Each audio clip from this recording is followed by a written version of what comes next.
ฮัลโหลสบายดีหมดทุกคนเนาะจักหน่อยถ้าผู้ใดว่างนะเขาสิสร้างห้องแจกบัตรเติมเกมจำนวน1รางวัลเนาะเพิ่นสิสร้างห้องแม่นสร้างห้องบัตรสร้างห้องเขามีห้องบัตรเดียวเนาะเดี๋ยวถ้าผู้ใดว่างจักหน่อยตอน 9:00 นเนาะ 21:00 นนั่นตอนค่ำมัน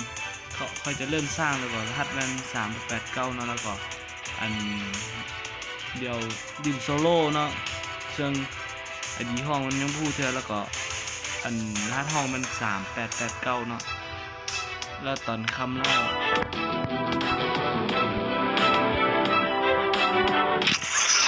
ดินสร้างห้องนั้นก็มาเด้อค่อยสิเป็นการให้พวกเจ้าแข่งขันเอาเนาะซึ่งผู้ใดได้ที่1ค่อยจะเติมเกมให้เนาะ